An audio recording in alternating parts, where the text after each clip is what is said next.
I just resent the confirmation email to everybody, so if you see an email come through, that's why.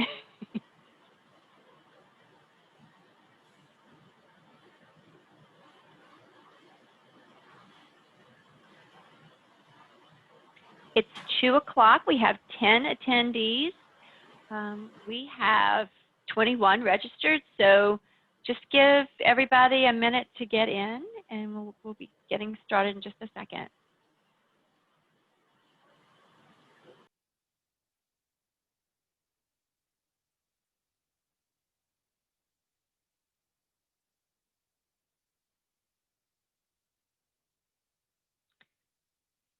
Well, it doesn't look like anybody's coming in right now, but as people come in, we'll, of course, we're recording this, so people will be able to watch it later if they miss something. Welcome, everyone. Happy September, happy fall. I'm Caroline Wolf, and we are really happy to see all of you. We have Jenny Harwood, Ashley Brown, Brandy Krubot, and Kyle Lewis all here.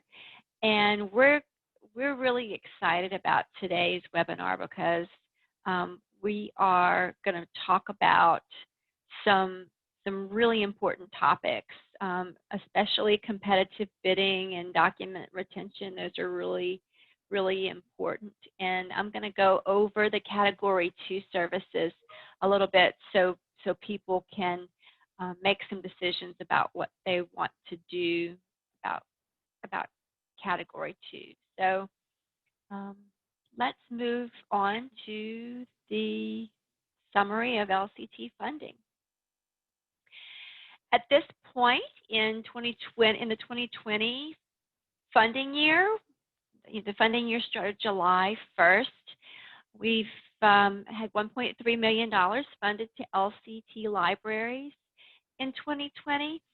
There are around 2 applications that are still waiting for funding, and they are going through the process. We're expecting them to be funded soon. There's $4.6 million in pre-discount funding to LCT libraries has been dispersed between 2018 and, I'm sorry, it's 4.6 million in pre-discount funding to LCT libraries from 2018 to 2020. That's everything. That's the pre-discount amount, and $2.2 million of the $3.9 million in discounts has been dispersed to LCT libraries since 2018. We have 44 libraries in groups 1 and 2 that have 90% or more disbursement. That means they're probably done with their invoicing for 2019. And we are waiting for 14 libraries to set their invoice modes for 2019. That means that they haven't gotten their discounts yet.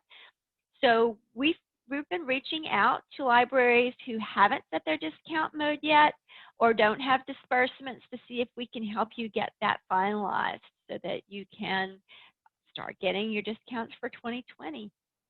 There are 30 funded 2020 applications that have no Form 486 associated with them. That means you got funded, but you just still haven't filed the 486. And the reason why the 486 is important is because the 486 lets USAC know that you're ready for them to start paying invoices. It also lets them know that you are certified, that you are able to certify that you are SIPA compliant.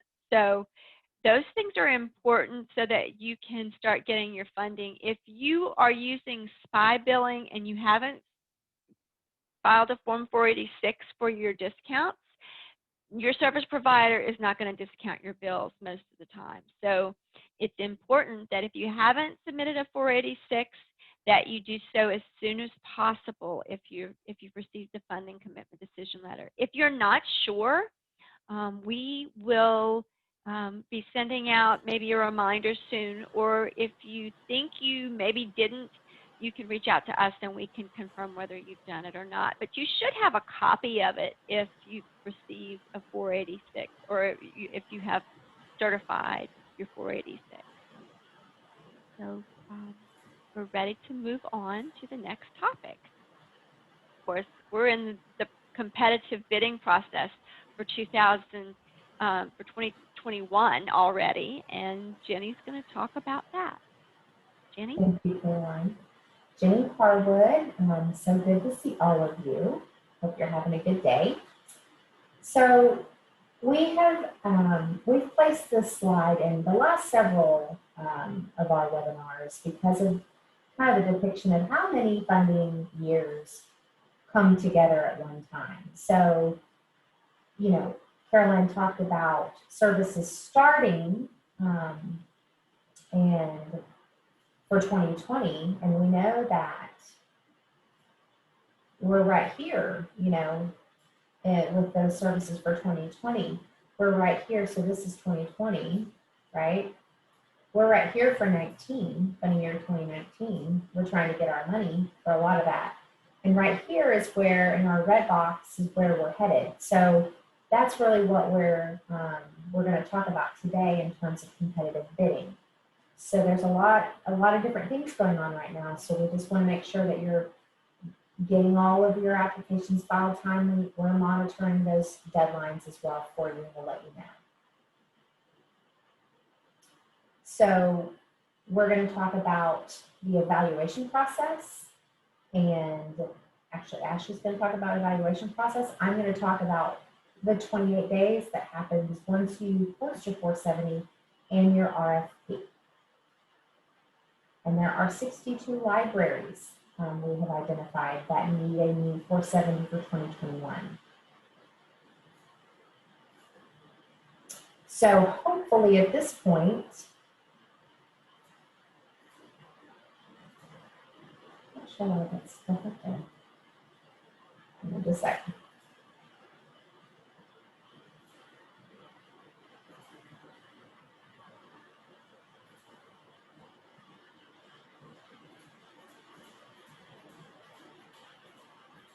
All right, sorry about that. Okay.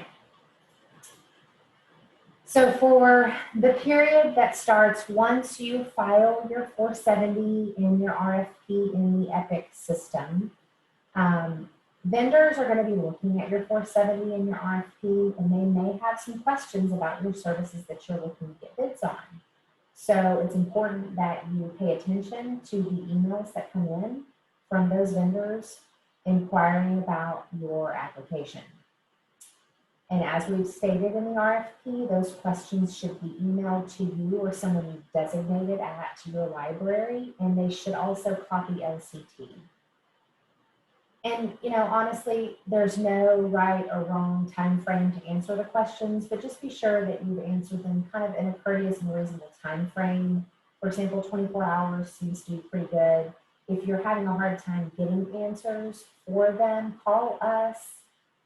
It may be that you have to visit with one of your IT folks if it's a technical question that you can't answer. So just be sure you're on top of those. We have seen instances where questions go unanswered, and the vendors have an issue with that, and then we had to start the process all over again. So it is important to kind of pay attention to those emails and make sure that those answers are submitted to the person asking them. And then finally, once the Q&A time period is over, you'll want to collect all the questions that were asked, all the answers that were provided into one single document, and then upload that into EPIC. And I'll show you how to do that here in a minute. And we also have a template for Q&A that you can utilize, and we'll send that template out shortly.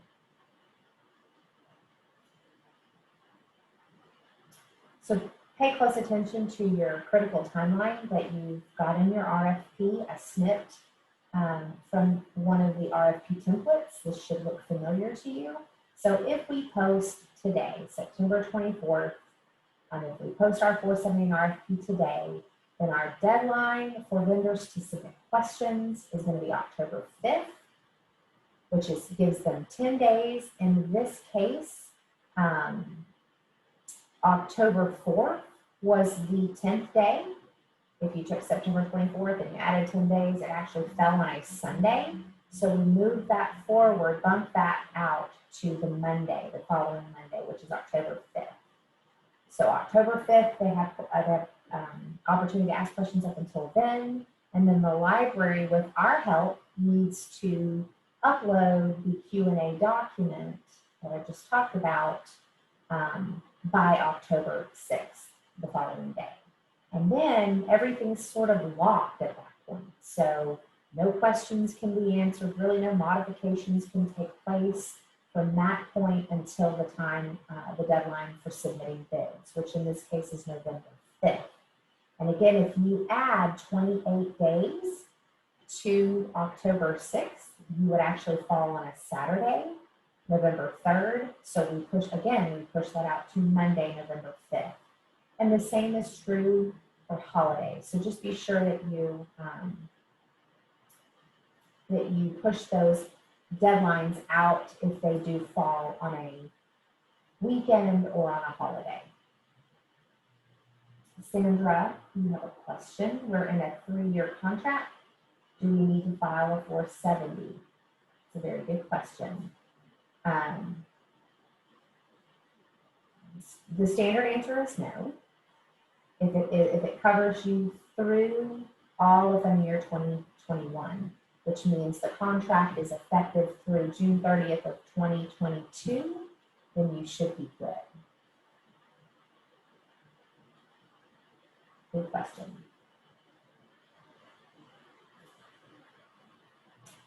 So once you've got your Q&A document, you would want to go into Epic. So you'll have to log into Epic, and you'll need to go into your Form 470 and go to, and the way you get there is to go to your landing page. You'll scroll down on your landing page to the section at the very bottom of that page where it says FCC Forms and Post Commitment Request.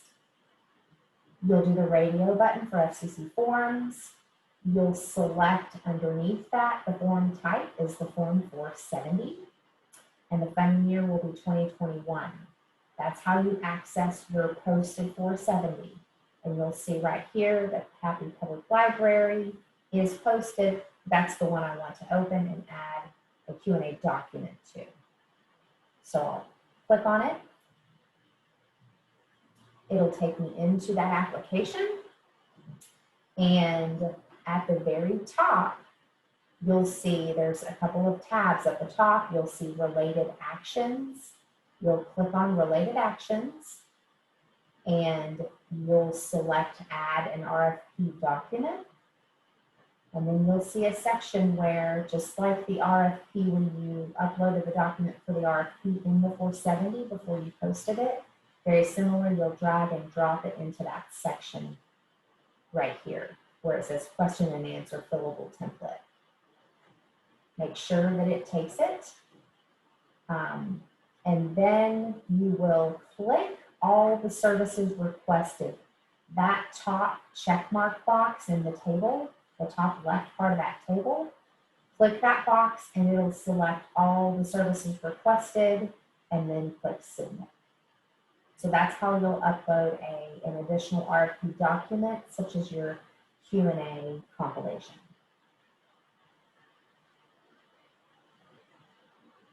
Now Ashley is going to talk to you about bid evaluations.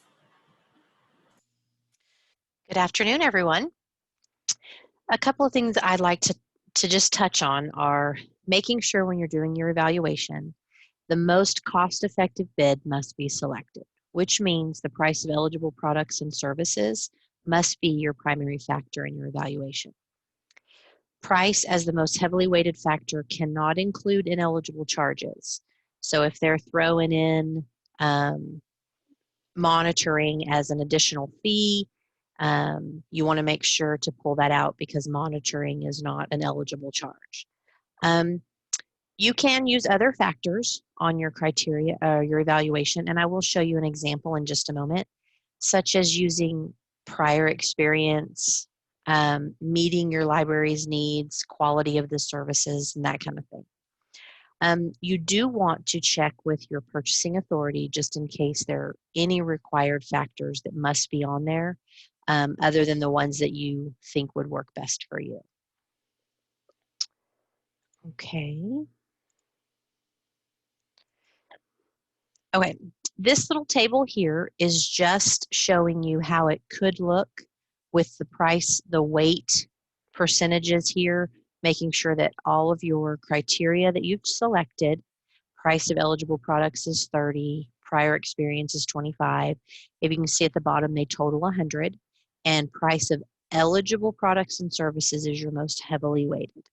Okay, let's see if I can click on this template.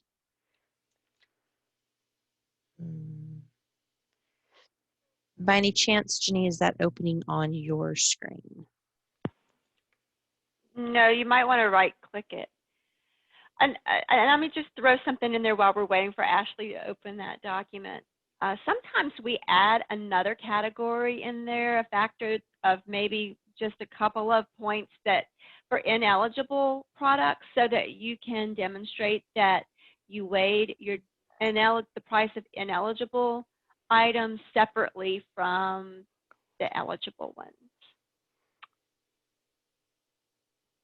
Ashley, is it not opening? Oh, there you go. There it is. I do apologize about that. For some reason, it was hung up. So one of the things that the LCT that we do for y'all is you should receive an email at the end of your competitive bidding period from the LCT email box or Kyle that provides you with a copy of a template as an award letter that you can fill in, and also this competitive bidding matrix. And basically what this does is it really helps to kind of ease through the evaluation process. There are some sections that'll need to be filled in, you know, as far as your service description in this box. You're going to want to put in here what you asked for, whether it's 5 megs of internet access, 100 megs, 1 gig. Put that in this section here so we know what you're evaluating. Several of these items are pre-programmed for you. So you're going to select, let's say you received 2 bids. You're going to insert both vendors' names here, and you'll insert a price. So let's just, for example, I'm going to say AT&T here, and I will do Time Warner here. AT&T provided me a bid of, and you want to do total cost. So for example, if in your scope of work you asked for 3-year options, you want a 3-year contract, you're going to multiply their monthly recurring for the life of the contract. So we'll just say it's going to be a $10,000 contract. Okay. Time Warner Cable is going to be $12,000. Okay. So what happens here is it automatically is formulated to pull in your lowest price. So over here on your left, you can see the price of eligible products and services, your most heavily weighted criteria, and it populates your raw score. Those are items in that row 20 that you can't modify. They're supposed to stay there, they're formulated. Now, the other criteria, like as I stated earlier, you can modify these drop downs. We've put in a few options that work. If none of these work, you may type them in. However, so for this, let's say meeting and understanding your needs, AT&T, you know, their bid was great, let's say, but we're going to score them anywhere ranging from 1 to 5. So we're going to give them a 3 in that. But Time Warner Cable really came in, they provided what you needed, so you'll give them a 4. Past performance with the library, you've had a really bad experience with AT&T, so you're going to give them a 1. Our best recommendation is to always give them between a 1 and a 5. If you can help in not giving someone a 0, that's really best practice. Maybe you haven't had an experience with Time Warner Cable, so you're going to give them a 1 as well. So you're kind of just going through, but and if there's a separate cost here for this, or maybe I don't like cost of ineligible products because there are none, so I want to change that. So we'll change it to being compatible with our network. Well, AT&T is not, but let's say Time Warner Cable is, and we'll give them a 3. So here, all of the factors calculate for you, except they tied. So let's change that. Let's give Time Warner Cable a 2 here, just so we can show a difference. So now you have your criteria that it shows who the winner is based on the score that's provided. So Time Warner Cable will win the bid. So what you'll do here is fill it in here as who's the winning bidder, who actually did the evaluations, what your title is, and the date it was done. If there's any specific things that we need to know, for example, AT&T provided a 3-year bid that you wanted. Time Warner Cable only gave you a 1-year option, but you want a 3. So in order to compare apples to apples, you're going to do the math yourself and make sure that Time Warner is multiplied by 3. You've got a 3-year term, and you've got the total there so you can evaluate. So you may want to put just some notes here that that's what you did, and that's how you came up with the 36-month term for both vendors. At that point, you'll want to email the Excel spreadsheet back to the LCT email address, so that way we can verify and make sure that everything looks good before you submit and prepare your Form 471. Does anybody have any questions on the actual matrix itself?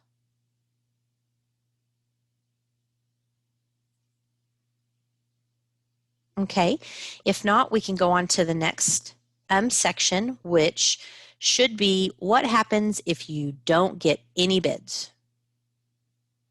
Whoops. So what that means is if you don't receive any bids, you have a couple of options. Okay, your first option is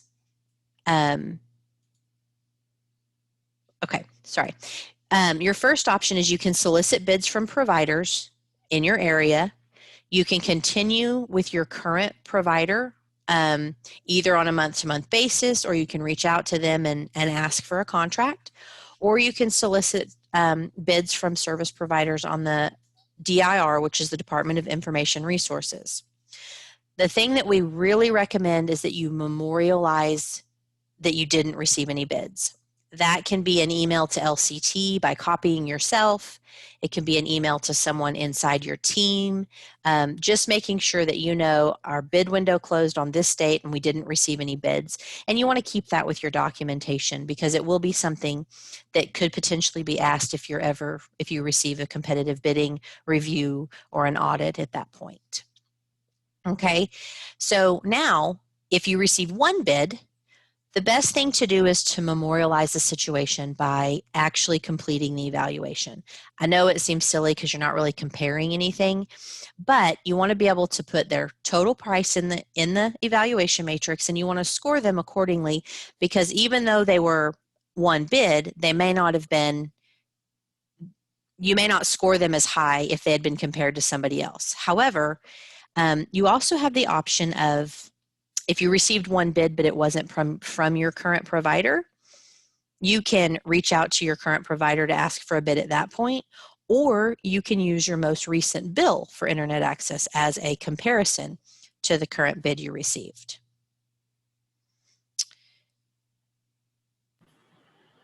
Okay. Thanks, Jenny. We are going to put up a poll to test our knowledge on competitive bidding. So I'm going to ask some questions in a poll. Feel free to answer, and we can discuss them if you have any questions.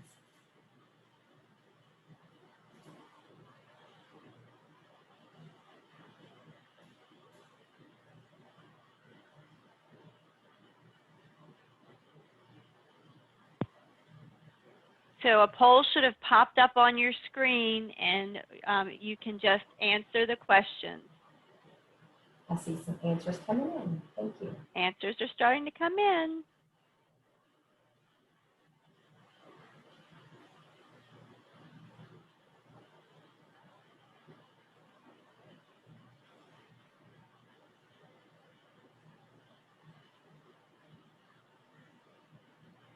More people have answered. We'll wait just a few more minutes. I'm sorry, seconds. They're starting to come in.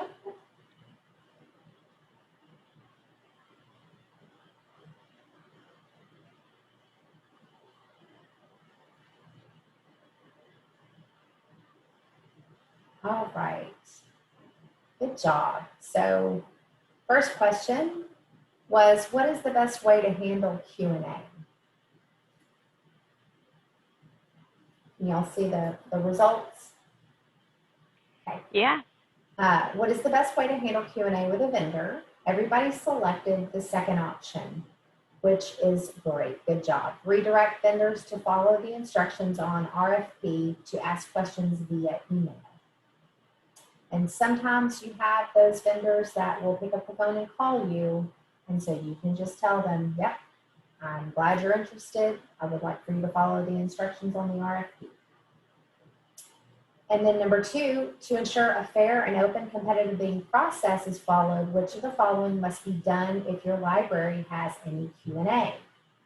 Everybody answered the first one, upload a Q&A document into Epic. Good job, that's exactly right. Okay, we have one more about bid evaluations.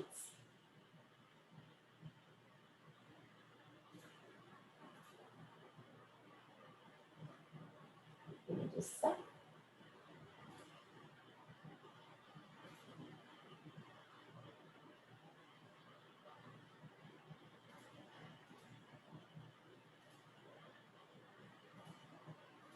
Okay, can everybody see 2 questions regarding bid evals?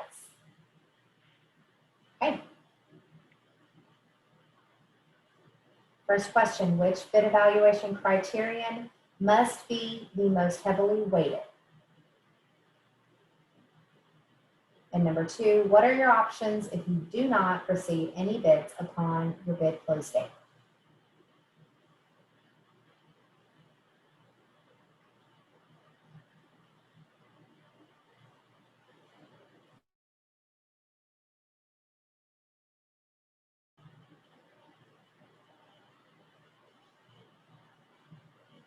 Several of you are answering. Thank you.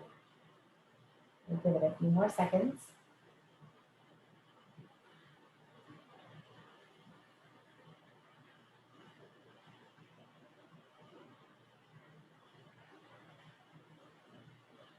All right, let's take a look. So most everybody answered number 1 with the price of eligible products and services. That is correct. The reason that total price is not correct is because total price can sometimes include ineligible costs.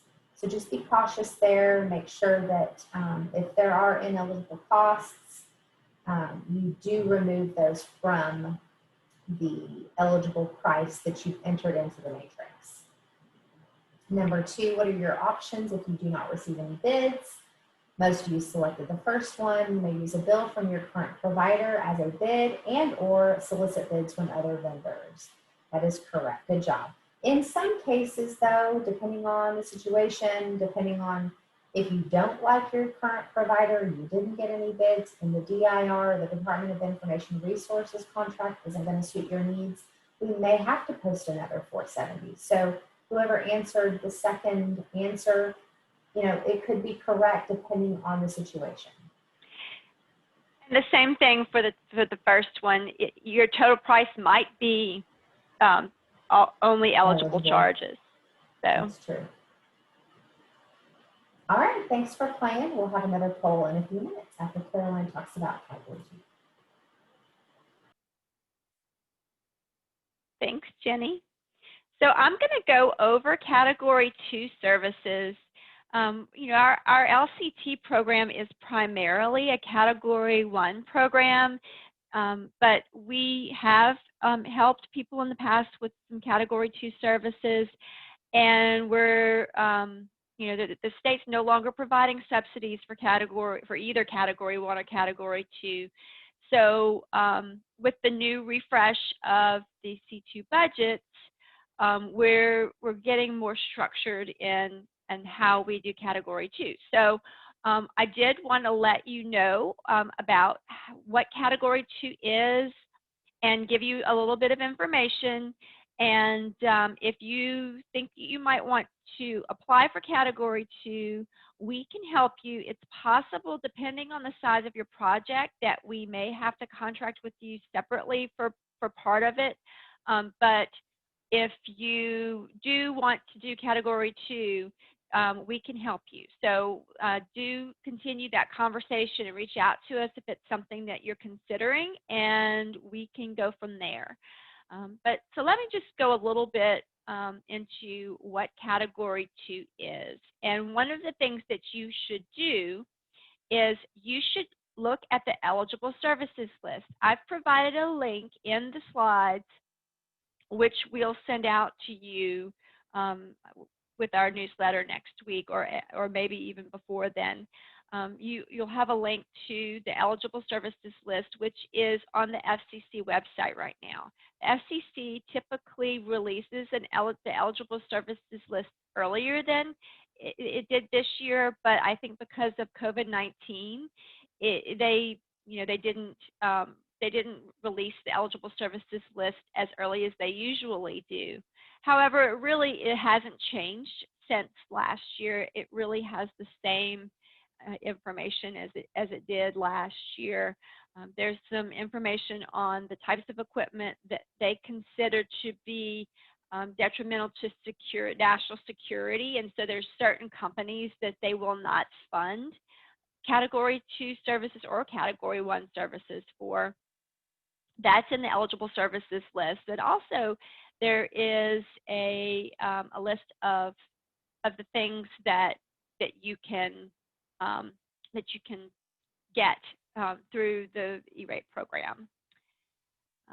Jenny, so there are two buckets of funding for E-rate. One is there's Category 1 and there's Category 2.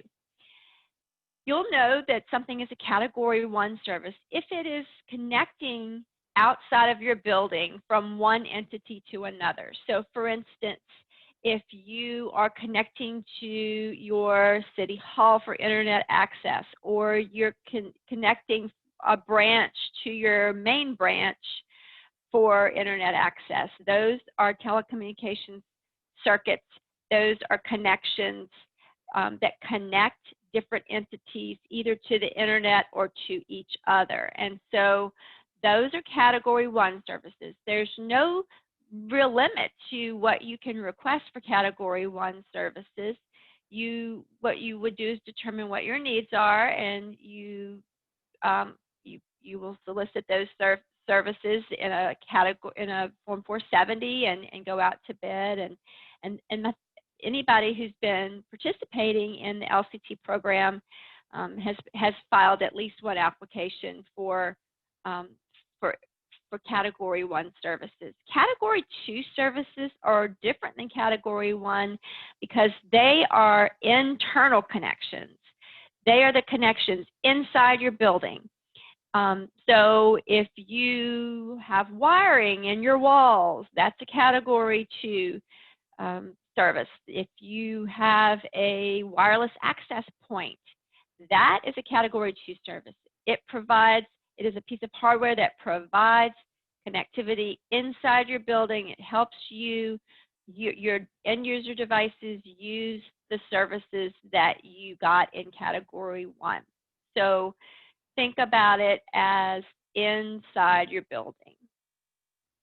You go to the next slide. Okay, so end user devices, that's anything that you would need to connect to the internet, such as your laptop or a desktop computer or a server.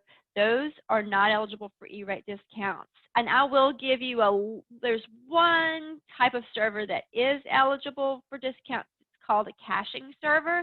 And the caching server helps you, it basically saves the information about a web page so that it doesn't take as long for a user to access a web page on the internet. So caching servers are eligible for Category 2 discounts, but those are the only types of servers that are eligible for Category 2 discounts. It used to be different a long time ago, but since the modernization order, that changed things. We recommend that if you are planning on purchasing Category 2 services and you want to get E-rate funding for it, please start now. It's time to start thinking about it now. We really would like everyone to get their procurement started by Thanksgiving. So as soon as you think that you might want to do Category 2 services, talk to your IT people, see what you need to get, and then talk to us, and then we can help you go from there. It's really important to get started early because you have to wait 28 days before you can file your Form 471, and we expect the window to file applications for 2021 to be around the same time as it has been in previous years. So expect that to be sometime around January 1st. If you get all of your procurement forms started by Thanksgiving, you should be ready to file your Form 471 when the filing window opens at the beginning of next year. So are there any questions about Category 2 services? One thing I'd also like to add is I think most of the participants in LCT are one building libraries, but there are a few of you who have branches. If you are a library that has branches, your Category 2 budget is calculated by, it's calculated by all of the square footage for all of the libraries. If you are one branch library, of course, it's the square footage in your building. In the past, in the first cycle of the Category 2 budgets, they calculated budgets differently depending on where your library was located, and for locale codes 11, 12, and 21, they had a higher dollar amount that they used as a multiplication factor. That's changed. So for the cycle 21 to 25, 2021 to 2025, everyone has the same per square foot budget. So it's $4.50 per square foot, and that's how much you should have to spend, and that's pre-discount. So if you are interested in calculating your budget, we actually have that information, and we can send that out to you so that you can help you make your decision. We do have a question, Caroline, from Marisol.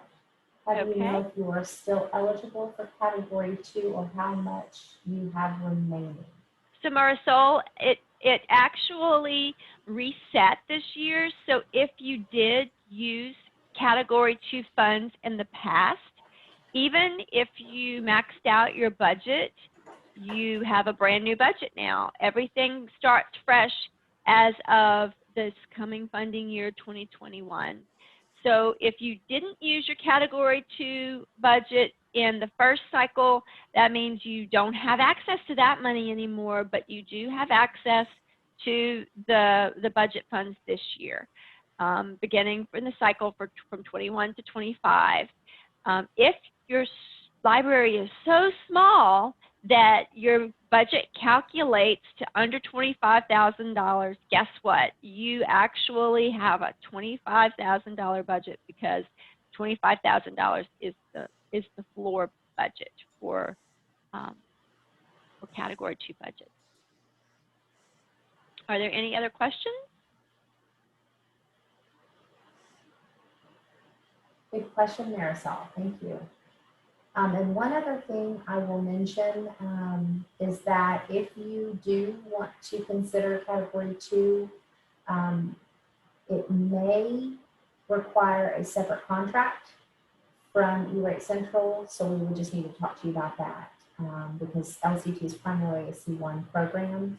So contact one of us if you are interested or want to know more. And we're going to take another poll on Category 2. Get ready. Okay, 2 questions. What are Category 2 services in E-Rate? And are laptops eligible for E-rate funding?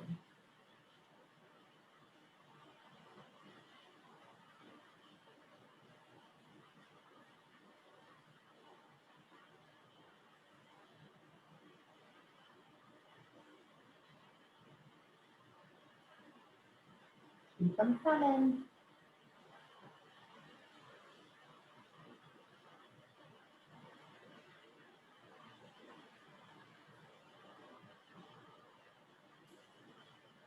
Couple more seconds.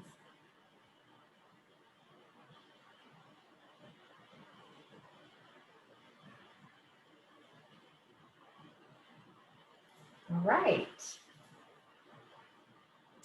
So the first question, what are Category 2 services in E-rate? The correct, go ahead, Sorry. Caroline. One of the ways that might be easy for you to remember the difference between Category 1 and Category 2 is Category 1 is outside the building, and think of the picture of all the telephone poles. They're like all number 1. So Category 1 services are the telecommunications services that gets the internet to your building. There are all those poles that get to your building. Internal connections and Category 2 services are the same thing. So anything that's Category 2 is the stuff inside your building. And everybody said no to are laptops eligible for E-rate funding, and that is correct. Good job. Now we are moving on to our Brandy, who's going to talk about document retention. Hello there. So we are going to talk about something that's not talked about a lot, but should be, and that's document retention. So E-rate rules require the retention of your documents for a minimum of 10 years from the last date of service. But what we like to say is keep your E-rate documents forever. It sounds like a lot, but you would hate to do all of this work to get your funding, and then when it comes time for an invoice review or an audit, you don't have your documentation available and you somehow have that money COMAD. And that's a commitment adjustment. The things that you may have that should be kept for E-rate are going to be discount rate calculations, SIPA compliance documents, and that's Children's Internet Protection Act. All of your program forms, those are saved in Epic, but you also need to keep copies of those yourself. Any RFPs that you post, all records related to winning and losing bids. If you also have a bid that you do not evaluate because you've put in your RFP certain requirements and that they would be disqualified, you would still need to keep that bid. Any contracts, invoices for bears, also for spies, it's a good idea to keep those, and your asset inventory. We also say if you have a doubt in your mind about whether or not to keep something, keep it, because you are going to want to have it. If it ever comes up and USAC's asking for it, you need to be able to provide it. That's just going to protect your library. And we have a question. Oh, okay. Does it have to be on paper, or can you just save them scanned to online, like on a OneDrive account? If you're comfortable with keeping that documentation on your OneDrive account, by all means, go ahead. It does not have to be a paper copy. And it takes up a lot less room. Right, right. So luckily, E-rate Central has created a comprehensive document retention list that will help you keep track of these documents. And it will also keep your library in compliance. The link here that we're going to click on is actually a document that's saved in our shared folder, the Libraries Connecting Texas folder. All libraries in LCT should have access to this folder. However, after this webinar, we are going to share the link with all attendees, just in case you don't have it.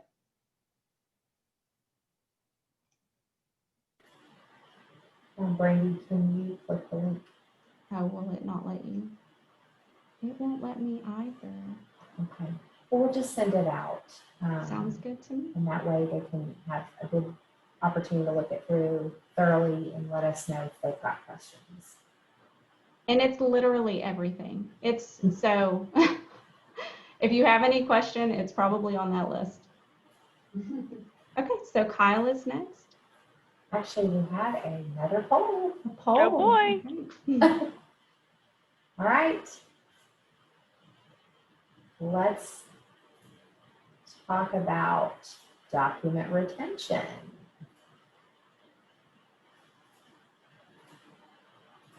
Couple of questions on that.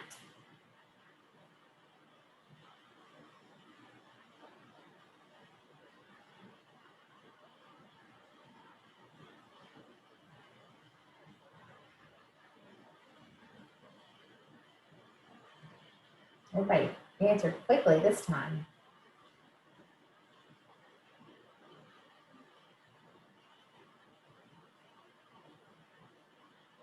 Keep them coming.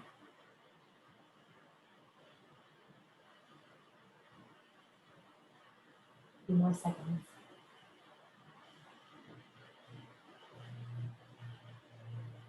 All right, let's take a look at our results. The first question was, how long does the FCC require E-rate documentation to be maintained? The answer is 10 years from the last date of service. And that was as of 2015, 14. Well, No, 2015. it was in E-rate the order that was modernization. released in 2014. So Right, but it was effective in 2015, so 5 years was prior to that. Actually, from the inception of the program up till 2015, it was 5 years. They doubled it, so that's a lot of paper. So it actually might be a best practice to go ahead and start documenting things and maintaining things in electronic form. Number 2, should you keep a copy of all bids received? And the answer was yes. You should keep a copy of all winning and losing bids. Good job. And we'll move on to Kyle. Hi, everyone. I'm going to discuss October action items. Obviously, we just discussed the competitive bidding process, and that is going to be part of the funding year 2021 Form 470. We have already reached out, as Caroline indicated earlier, to the libraries that will need to file a Form 470 for funding year 2021 due to either a contract expiring or due to a month-to-month agreement that will need to be renewed with a Form 470. In addition to those who need to file a new Form 470 for Category 1 services here, if your bandwidth needs have increased, you can file a new Form 470 to request the services with greater bandwidth.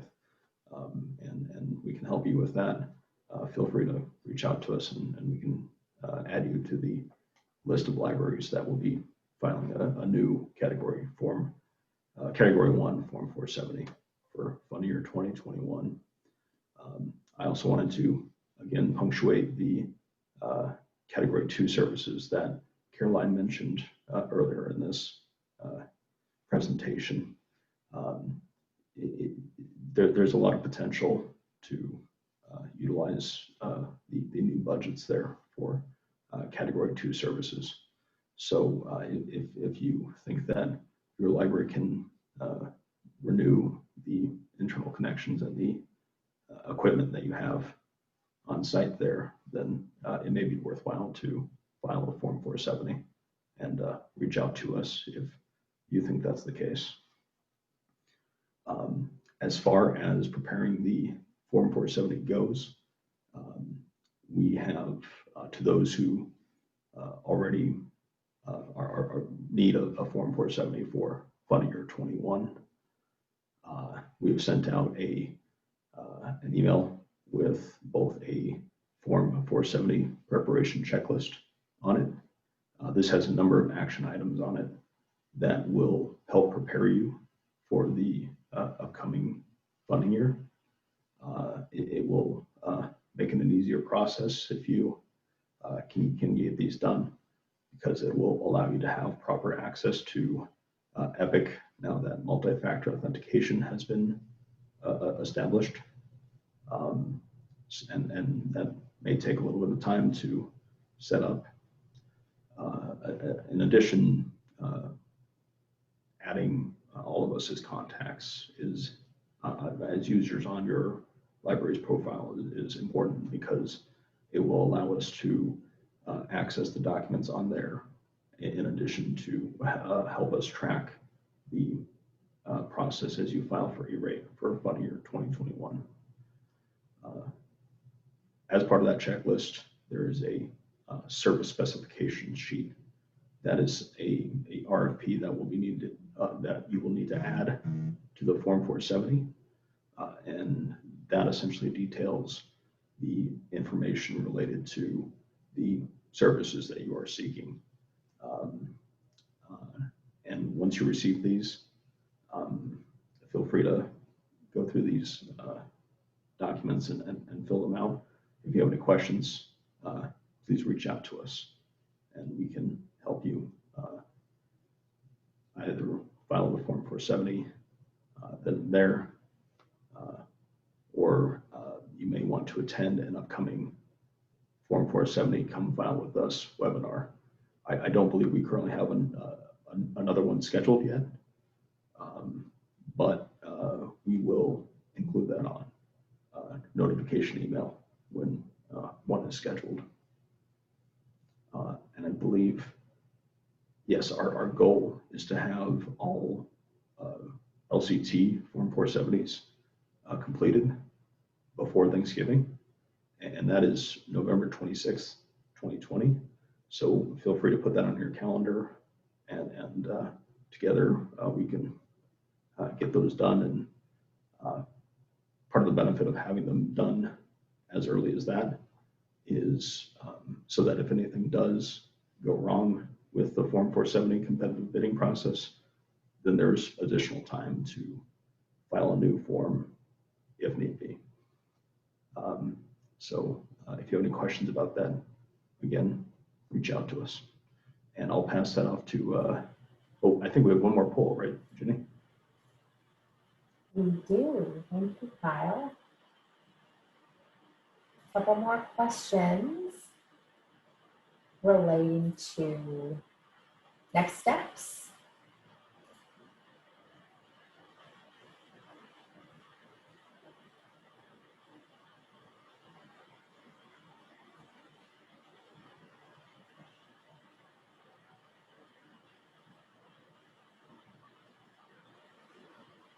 Keep them coming.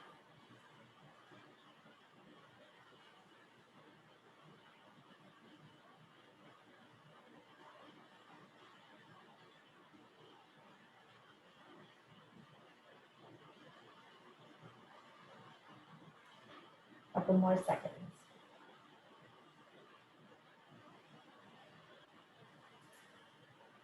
All right, let's take a look at our results. First question, what LCT documents should be complete prior to posting a Form 470?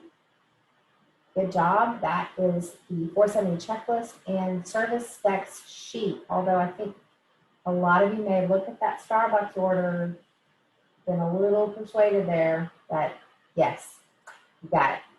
And second question, by what date does E-Rate Central want all 470s posted by? And the answer is Thanksgiving. Good job. All right, Caroline.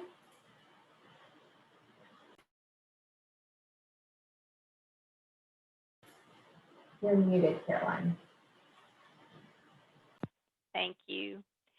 Thanks for all of you for attending our beginning of fall version of the LCT webinar. We are looking forward to the next month of filing Forms 470 and helping everybody get their discounts for 2019.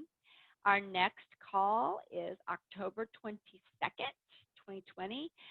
In between now and then, we will be sending out information to those of you who still need to file a Form 470 to try and schedule a come file with us so that we can get that process finished. If you have any questions, we are happy to answer them. Please send them to the LCT at eratecentral.com, and have a great rest of the week, guys. Thank you all. See you soon. Thank you. Thank Thank you. everyone.